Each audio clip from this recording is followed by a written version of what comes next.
2020s, yet in the 1920s it was pretty common. In Hallis's case, he was not only a player coach, but a scout, press agent, fundraiser, and owner.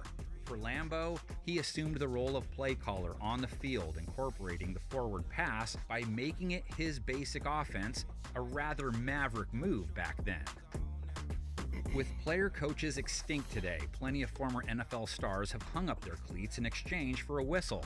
If you look at coaching staffs around the league, you'll spot many former players. As far as head coaches go, there are currently 9 guys who used to play in the league.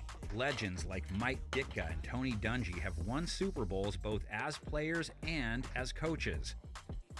But post-career jobs aren't just limited to coaching. The front office is also a prominent space for former players.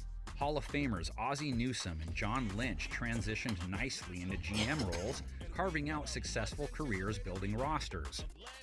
Extending past the front office, former players have been involved in the league's business operations. Take Troy Vincent, the executive vice president of football operations for the NFL since 2014. What about refs? In 2024, Terry Killens became the first person to play in and officiate a Super Bowl. For some, it's off to team building or league building. For others, the broadcast booth is next.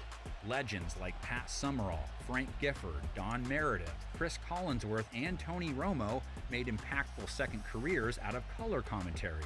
You had the end cut. He was open. And Tom's like, I know he was open. I know it. Broadcasting has provided former players a way to stay a part of the game for quite some time now, and it's not just limited to TV. The NFL radio scene is littered with former players in color commentary roles. He's gonna go! He is gonna go! Touchdown Seahawks! The beast is alive and well! Of course, nowadays, players don't have to wait until they're done playing to integrate themselves into the media world. Just take a look at the Kelsey brothers. Jason and Travis put on a weekly podcast that garners millions of listeners. Other media-savvy stars such as Micah Parsons, Marlon Humphrey, and Fred Warner also have their own podcasts. The ability to be a part of the sports media industry while still being a player blurs the lines between the two sides.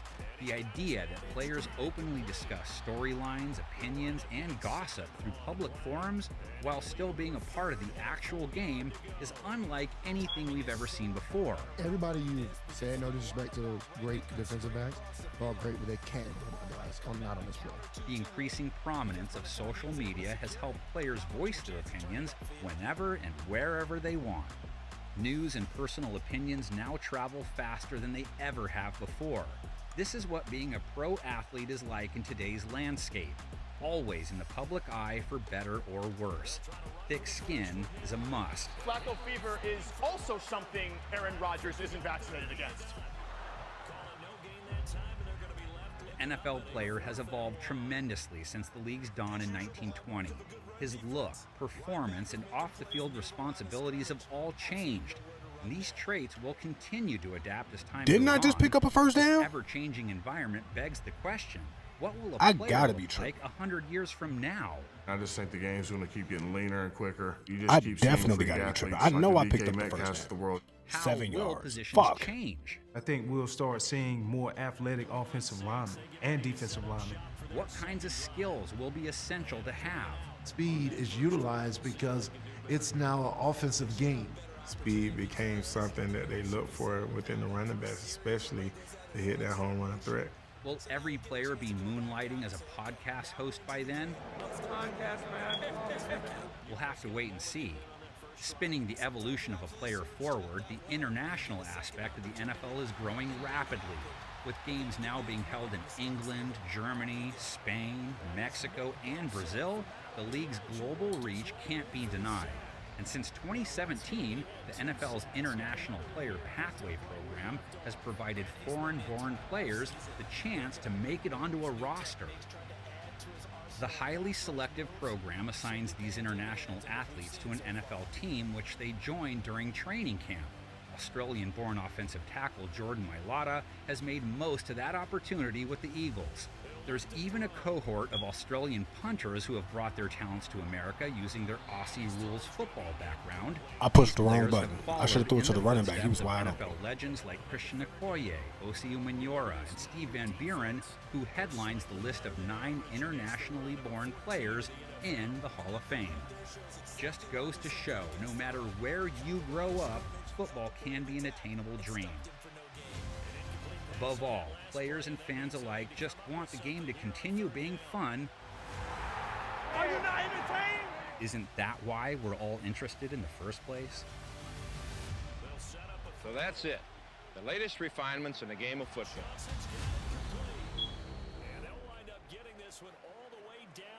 These aren't your Hall of Famers. Some aren't even household names, but make no mistake, these guys were dominant, from the most athletic playmakers to the Damn, this must have been defenders updated you'll something. When ever they started see. doing that, Can't I sleep just on remember this them going group of straight to the NFL locker room. legends. When they started Strap doing in exercises for and shit on the 5 of sideline. the greatest forgotten players.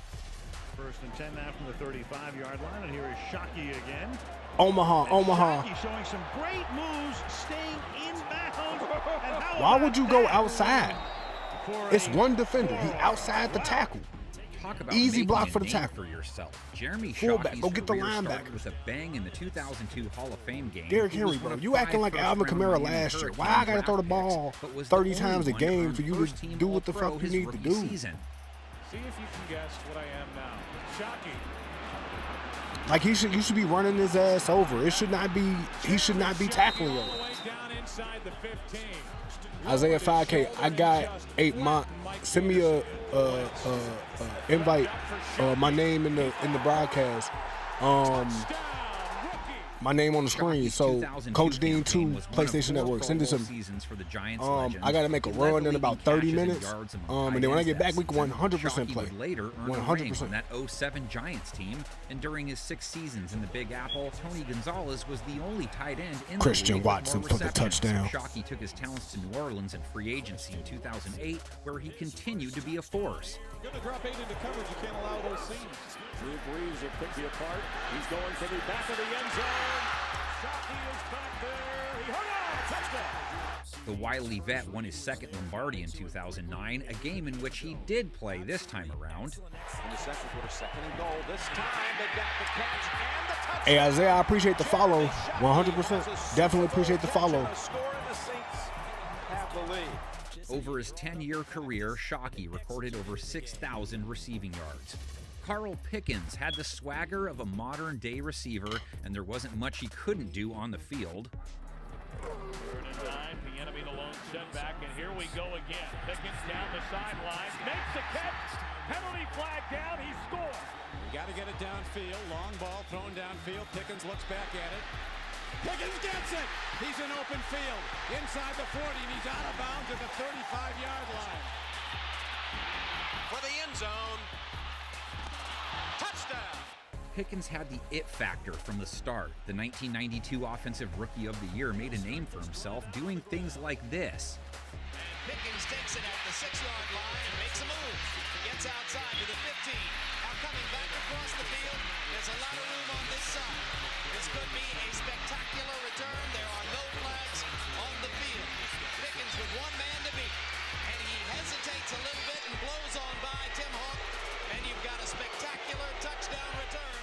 But he quickly graduated from his special team assignments to a starting receiver role, and boy did he flourish. Between 1994 and 96, Pickens racked up 40 receiving touchdowns, the most in the league over that span. His 17 in 1995 were tied for the league lead and good enough to make his first Pro Bowl. 5.5 a carry, long ball downfield. What a catch by Carl Pickens for a touchdown. Blitz is coming. Blake takes a shot deep. Hands a man. Touchdown. Pickens was the first player in Bengals history with 100 catches in a season back in '96. He returned to the Pro Bowl that year, where he again led the Bengals to a top 10 offense. Pickens' 63 career receiving touchdowns are the 3rd most in franchise history. Strong safety Tim McDonald was a takeaway machine with the Cardinals and Niners.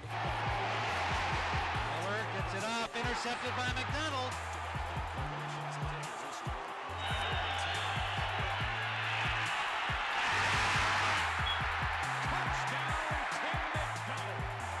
McDonald's 40 picks were the 8th most in the NFL between 1988 and 1999. His nose for the football guided him to a share of the league lead in forced fumbles in 1988.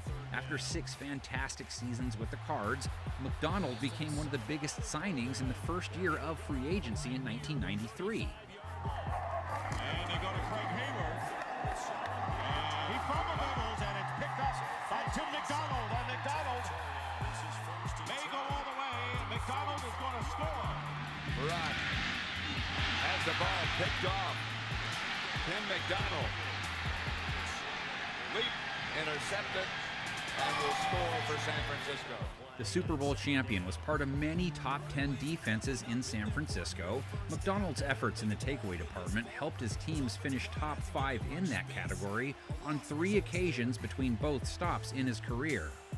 Goes in motion to the top of the field. Aikman back to throw. Pressure coming. Throws the far side. It's intercepted. Picked up by McDonald. Derrick Henry know they coming to kick the one technique, to trap the one technique. Go inside the block. Don't go get tackled by the fucking one technique that's coming up the field, dude.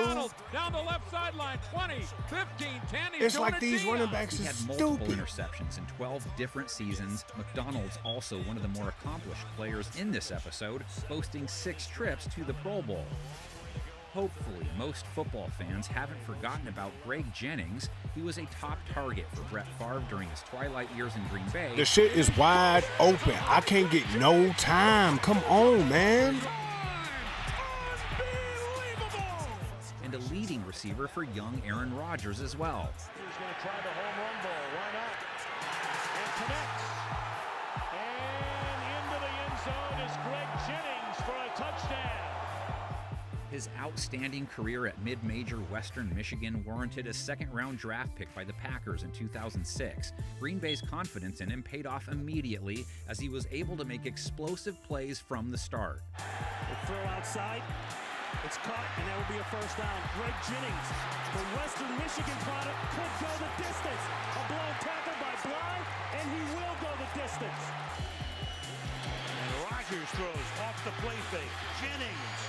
Around the corner he goes, reaching for the end zone, and Jennings with a touchdown. From 2007 to 2011, Jennings registered the 4th most receiving touchdowns in the NFL. None were bigger than the ones he scored in Super Bowl 45. The 2-minute warning here in Arlington over the middle. Caught. Touchdown. Greg Jennings. Rodgers looking left, comes to his right. Jennings. Touchdown. In 2010, Jennings finished with the 4th most receiving yards in the league and tied for 2nd in touchdowns. Alongside Donald Driver and Jordy Nelson, Jennings played a significant role in a top 10 passing attack every year from 2007 to 2012. In a golden age of NFL running backs, let's not forget their backfield partners who paved the way, and Tony Richardson may have been the best of the bunch. Receiver Holmes in the game, and the sweep comes to Holmes on the pitch. A block by Richardson. In an era with guys like Lorenzo Neal, Max Strong, and Mike Allstott, Richardson earned 3 Pro Bowl selections in the 2000s. Boy, that one looked like a mixed play. Now they throw Tony Richardson for a touchdown. Without T-Rich, there may be no Priest Holmes record-setting season in 2003. The fullback cleared the path for Holmes to score 62 rushing touchdowns in a 3-year span. The 3.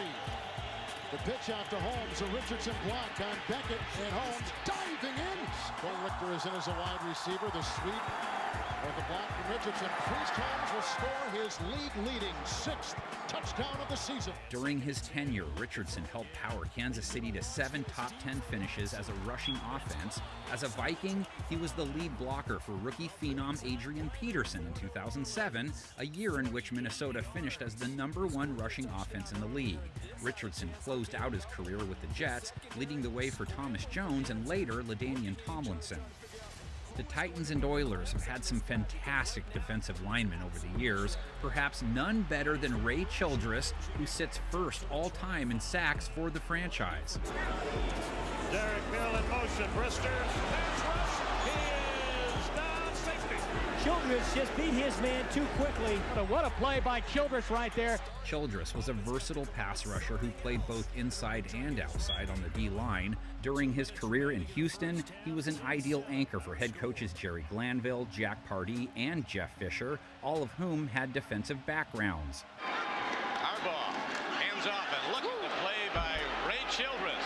5-time Pro Bowler. He's big and he's bad. Take a look at this initial move. Childress was a member of numerous Oiler teams that finished top 10 against the run and in takeaways. Donald unable to find any receivers, stripped from behind by number 76, Jeff Ong, and then Ray Childress, who's in pursuit, comes over and picks it up. His 1992 All-Pro season was his finest, compiling a career-high 13 sacks at defensive tackle. He may have been overshadowed by Houston's high-powered offense, but over his 11 seasons with the Oilers, Childress made 7 playoff appearances and won 2 division titles. There on the snap. That is a great play by their All-Pro, Ray Childress. The former 3rd overall draft pick lived up to his billing, making 5 career Pro Bowls. You probably know Jamal Lewis for his membership to the prestigious 2,000-yard rushing club. And he will get a few more opportunities. Lewis! Touchdown! This is exciting. In 2003, Lewis rushed for 2,066 yards, which was, at the time, the 2nd most ever recorded in a season. Dual tight end look, and it's Jamal Lewis. Got an opening. I'd say he's going to get his touches. After 1, he has 6. Touchdown, 82 yards. That season, Lewis was the NFL's Offensive Player of the Year and earned first-team All-Pro honors. He was a hard, downhill runner who didn't lack in the speed department, surprising considering his 5'11", 245-pound frame. Lewis again. Puts his head down, bounces off someone, breaks free, and goes for the touchdown. Coach show blitz. Back out of it. And Jamal hit by Freeney, shakes him off, and still on his feet. Jamal Lewis, the big guy with great speed, still driving. These traits made him the 5th overall pick in the 2000 draft. During his rookie season, he helped power the physical Ravens to a Super Bowl win over the Giants. Gilbert pitch to Lewis. Left side, going for the end zone. Lost the football. No, the official says touchdown. In 2007, Lewis joined division rival Cleveland and had back-to-back 1,000-yard seasons. This is the ball game for the Browns, and they give it to veteran Lewis. He's down to the 25, the 20, the 15, 10. Lewis will not be denied. Touchdown. From 2000 to 2009, Lewis racked up the 3rd most rushing yards in the NFL, despite missing an entire season in 2001. The superb power back finished his career in the 10,000-yard rushing club. The 49ers have a rich history of quarterbacks that starts with John Brody, whose famed number 12 is retired by the franchise. The 3rd overall pick in 1957 played a whopping 17 years in San Francisco, amassing over 31,000 passing yards, which is 2nd in team history. While his Niners teams didn't have a lot of success until the end of his career, Brody's individual efforts were remarkable. John Brody replaces the injured Tittle. Brody's pass is letter perfect, and McElhenney hauls it in to overcome the Colts, 17-13, and a cardiac finish. He led the NFL in a few major passing categories numerous times, but no season was more notable than his 1970 MVP campaign. He paced the NFL in passing yards and touchdowns as the Niners finished number 1 in scoring offense. Playing in 3 different decades, Brody recorded the 3rd most yards in the NFL from 1957 to 1973. Receiver J.T. Smith beat the odds as an undrafted free agent because he had a knack for explosive plays. A great run by J.T. Smith, just tremendous effort. Broke it up the middle. He was not going to be stopped. You'll never get J.T. Smith on that kind of tackle. And Kansas City has jumped to a 20-0 lead. Smith made the most of his opportunities during his 2nd season, leading the NFL in punt return yards and touchdowns with the Chiefs. AFC Pro Bowler for his kick returning duty. He has an opening, 25-40. Down the left side of the 30, 35-25. He is inside the 15, 10, 5, touchdown. J.T. Smith all the way. Smith took 2 more to the house in 1980. He earned an All-Pro selection for his efforts as he again paced the league in punt return yardage. Smith backs up, makes the catch 25. Now he makes a head fake to the 30, breaks the tackle, 35 on his feet to the 40. He may go all the way across midfield. J.T. Smith will go all the way. 25, 20, 15, 10, 5. Touchdown, J.T. Smith. After 6+ years in Kansas City, Smith landed with the Cardinals, where he broke out as a receiver. He recorded his first 1,000-yard season at age 31, hauling in passes from Neil Lomax. Smith played through the 1987 players' strike and ended up with the most catches and receiving yards by season's end. Granted, a few of those big plays came against replacement players. Over the middle, caught by J.T. Smith. First down, may score. Touchdown! What a play! Smith made his first Pro Bowl as a wideout in 1988, the Cards' first season in Arizona. He racked up nearly 1,000 yards again, giving the Cardinals' passing attack a second straight top 10 finish. He retired with over 10,000 career all-purpose yards.